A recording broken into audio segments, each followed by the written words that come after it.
টাঙ্গাইলে মুক্তিযোদ্ধা ও আওয়ামী লীগ নেতা ফারুক আহমেদ হত্যা মামলায় অবশেষে কারাগারেই ঠাঁই হলো সংসদ সদস্য আমানুর রহমান খান রানার।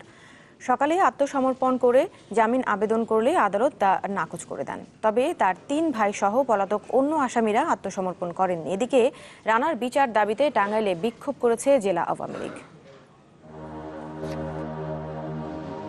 2013 সালের 18 জানুয়ারি টাঙ্গাইলের কলেজপাড়া এলাকায় নিজ বাসার সামনে থেকে উদ্ধার করা হয় মুক্তিযোদ্ধা ফারুক আহমেদের গুলিবিদ্ধ মরদেহ। হত্যার 3 দিন পর অজ্ঞাত কয়েকজনকে আসামি করে মামলা করেন নিহতের স্ত্রী নাহার আহমেদ।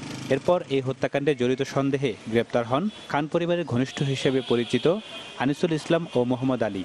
হত্যায় সংসদ সদস্য আমানুর রহমান খান রানা ও তার 3 ভাই জড়িত বলে আদালতে জবানবন্দি দেন তারা। চলতি বছরের ফেব্রুয়ারিতে রানা ও তার 3 ভাই সহ 14 জনের বিরুদ্ধে আদালতে অভিযোগপত্র দেয় পুলিশ। গ্রেপ্তারি পরোয়ানা জারি করা হয় পলাতক আসামিদের বিরুদ্ধে। সকালে অতিরিক্ত জেলা ও দায়রা জজ আদালতে আত্মসমর্পণ করে জামিন আবেদন করেন এমপি রানা। আদালত তা নামঞ্জুর করে কারাগারে পাঠানোর নির্দেশ দেন। আজকে হঠাৎ ভোরবেলায় আমরা শুনতে পেলাম যে সাংসদ সারেন্ডার করেছে। কোর্টে বাদী পক্ষের আইনজীবীবৃন্দ, সরকার পক্ষের আইনজীবীবৃন্দ এবং আসামি পক্ষের আইনজীবীবৃন্দের উপস্থিতিতে উভয় পক্ষের শুনানি অন্তে বিজ্ঞ আদালত আসামির জামিনের মধ্যে নাকচ করেছেন। রিইনভেস্টিগেশন বা ফার্দার ইনভেস্টিগেশনের যে পিটিশনটা, এটা আমরা পরবর্তী সময়ে আইনের বিষয় পর্যালোচনা করে আমরা শুনানি করব।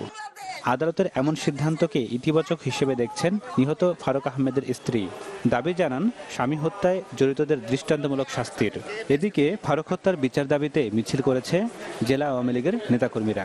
মাননীয় প্রধানমন্ত্রীর উপর আমার আস্থা আছে, উনি আমাকে সঠিক বিচার দেখাবেন, আমি সেই প্রত্যাশায় রইলাম। বিএনপির নামধারী এবং জামাতের উকিল দেয় তাদেরকে সহযোগিতা করার জন্য আদালতে আসামির পক্ষে মুভ করেছে। এরই মধ্যে আদালতের নির্দেশে রানাসহ পলাতক আসামিদের বাড়িতে অভিযান চালিয়ে মালামাল জব্দ করেছে পুলিশ। Desk report, channel 24।